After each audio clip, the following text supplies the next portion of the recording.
RJD के लोग मुद्दा विहीन हो गए हैं।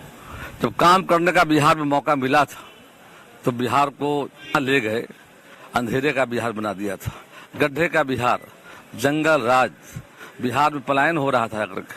अब जब काम हो रहा है, विकास बिहार में हो रहा है, तो मामले को भटकाने के लिए हर दिन नई नई बात की जा रही है। वीडियो प्रेम जी आपने भी देखा होगा, इस वीडियो में तो मुख्यमंत्री जी इधर उधर की बातें कर राष्ट्रगान में ऐसा नहीं होना चाहिए।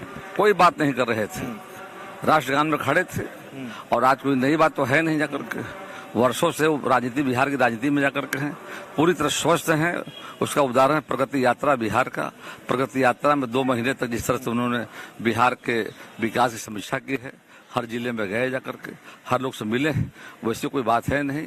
आरजेडी के लोग पूरी तरह से मुद्दा विहीन हो गए हैं। आपको लग रहा है जो माफी मांगने कोई सवाल नहीं है? सवाल ही नहीं उठता है। किस बात के लिए माफी तो आरजेडी के लोगों को मांगना चाहिए, जो सदन चलाने के बजाय सदन को बाधित करने का काम कर रहे हैं।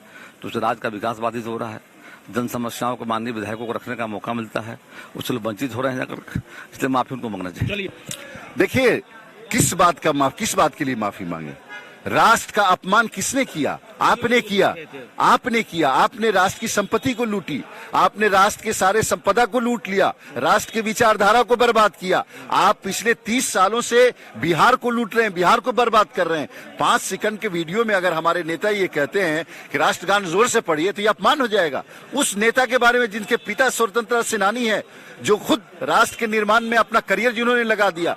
ये बिहार के लोग समझ रहे हैं कि आप बिहार की जनता का दिमाग डाइवर्ट करने के लिए, श्रीमती राबड़ी देवी के गुनाहों पे पर्दा डालने के लिए, अपने परिवार के गुनाहों पे पर्दा डालने के लिए इस तरह का आप आरोप लगा रहे हैं, जो 14 करोड़ बिहारी बर्दाश्त नहीं करें। हंगामा इतना हुआ जो विधान परिषद को भी, सभा को भी स्थगित करना पड़ा।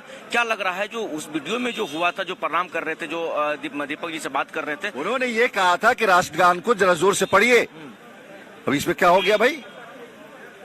इसको आप कैसे अपमान कह सकते हैं? उन्होंने कहा कि मत पढ़िए, खुद नहीं पढ़े, खुद कितना जोर जोर से पढ़ रहे थे राष्ट्रगान। माननीय हमारे नेता, बहुत बहुत शुक्रिया आपका। सजा होने की बात जो सामने आ रही है उसमें किस बात की सजा? इस बात की सजा के बिहारियों को रोजगार दिया, इस बात की सजा के बिहार को रोशन किया, इस बात की सजा के बिहार में सड़कें दी।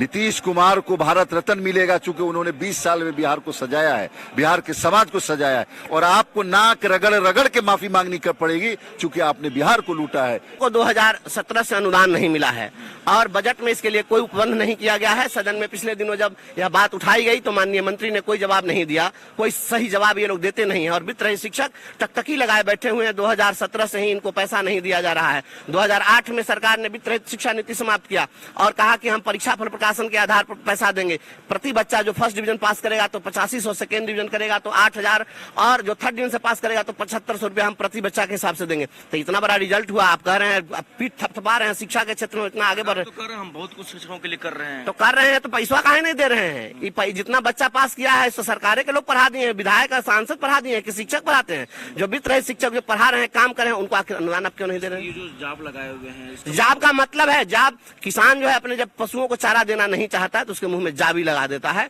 यह जाबी लगाई है सरकार वित्त रहित शिक्षकों के मुंह में। और क्यों लगाया जाब, यह देना होगा जवाब। आज क्या करेंगे इसको लेकर? अब क्या करना, क्या है जो करना है मैं कर रहा हूँ। मैं आवाज उठाना, लोकतंत्र में तो यही ना है कि मैं आवाज उठाता रहूं। मैं आवाज उठा रहा हूँ, या पूरे देश दुनिया को मैं दिखाना चाहता हूँ। वित्त रहित शिक्षा नीति पूरे हिंदुस्तान में एक लौता बिहार के अंदर में है, ऐसा कहीं नहीं है किसी राज्य में। आप पढ़े लिखे लोगों को प्राइमरी स्कूल खोलने का तो औकादे नहीं है। 2000 से ज्यादा प्राइमरी स्कूल खोले तो उसको बंद कर दिए या दूसरे में मर्ज कर दिए, क्योंकि उसके पास जमीन नहीं मिली और आप भवन नहीं उपलब्ध करा सके। और यहाँ पर इतना सैकड़ों महाविद्यालय पड़े हुए हैं और उसके पास में इतनी इंफ्रास्ट्रक्चर है, बिल्डिंग है, सब कुछ हो रहा है। नेक से उसका मूल्यांकन करा रहे हैं, उसमें भी वह A ग्रेड और B ग्रेड आ रहा है, और फिर भी आप उसके टीचर को आप नहीं देंगे अनुदान। ये कौन सी बात है भाई? ये कैसी व्यवस्था है? और सदन में सवाल पूछने पर कोई जवाब नहीं देंगे। वित्त रहित शिक्षक जब आएंगे सड़क पर आंदोलन करने, आप उनसे बात नहीं करेंगे। कितने